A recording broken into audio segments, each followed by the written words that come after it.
러시아와 우크라이나의 전쟁이 올해 2월 말에 시작하여 현재까지도 계속해서 이어지고 있습니다. 현재 러시아가 목표로 하는 영토를 무난하게 점령을 진행해 가고 있는 상황으로 우크라이나의 전황이 좋지 않아 보입니다. 러시아군은 우크라이나 동부 돈바스 지역 내의 루한스크주 최후 거점인 라시찬스크를 점령했으며 우크라이나 정부도 이 상황을 인정하였습니다. 미국 언론에서는 현재 러시아와 우크라이나의 전쟁 상황이 고착되어 가고 있는 상황을 전하며 얼마 지나지 않아 전쟁이 종료, 즉 휴전할 것이라는 전망을 내놓고 있습니다. 하지만 러시아의 푸틴 대통령은 휴전 가능성을 부정하고 있는데요. 이러한 이유는 대내적으로 제기되고 있는 러시아와 우크라이나의 조기 휴전 가능성을 일축하는 것이며 내부 단속을 강화하기 위해서 강경한 발언을 한 것으로 풀이됩니다. 러시아에서는 푸틴 대통령의 우크라이나 작전은 아직 본격적으로 시작하지도 않았다고 경고하고 있는 상황입니다. 러시아와 우크라이나의 전쟁이 장기화되자 우크라이나의 강력한 동맹국인 폴란드는 자국의 상황을 크게 걱정하며 다급하게 한국의 전차와 전투기를 공급 요청을 해왔습니다. 우크라이나와 폴란드는 오래된 동맹국으로 이번 전쟁이 발발하자 동맹국인 우크라이나에게 전차 240대를 지원하는 등 많은 도움을 아끼지 않았는데요. 전쟁이 장기화되자 자국을 방어할 전차 및 전투기가 부족해진 상황이며 추후 러시아가 우크라이나에 가까운 동맹국인 폴란드를 향하여 보복을 할 수도 있는 가능성도 염두하고 있는 것으로 보입니다. 폴란드는 우크라이나 서쪽 국경을 맞대고 있는데요. 만에 하나 러시아가 우크라이나를 완전 점령하게 되면 러시아의 다음 타깃이 폴란드가 될 수도 있습니다. 폴란드는 한국에 긴급하게 FA-50 전투기 48대와 K2 표전차 180대, K9 자주포 등의 구매를 요청해왔습니다.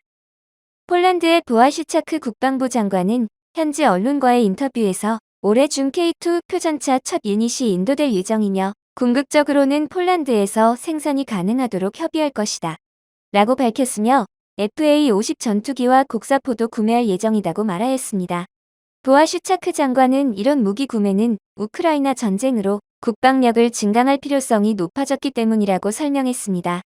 현재 우크라이나 전쟁의 장기화가 되고 있는 상황과 동맹국 지원으로 인한 전차 등의 병력이 대거 공백이 생긴 탓에 폴란드 국민들의 전쟁에 대한 위기감과 불안감이 점점 커지고 있는 상황을 진정시키기 위해서 폴란드 언론에서는 이번 거래를 대대적으로 보도하고 있는 상황입니다.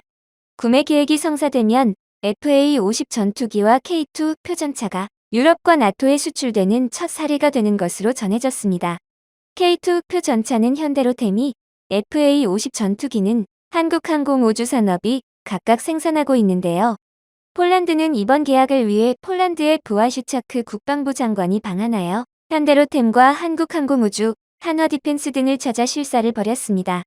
아울러 윤석열 대통령과 안제이 두다 폴란드 대통령은 스페인 마드리드에서 열린 북대서양 조약기구회의 기간 양자회담을 하고 방산 분야 협력 방안을 논의한 바 있습니다. 특히 부아슈차크 국방부 장관은 방한 후 가진 회의 및 실사에서 한국의 K2 표전차의 기술력에 크게 놀라며 1000대의 K2 표전차를 추가 계약하면서 기술 이전도 함께 요청을 하였습니다.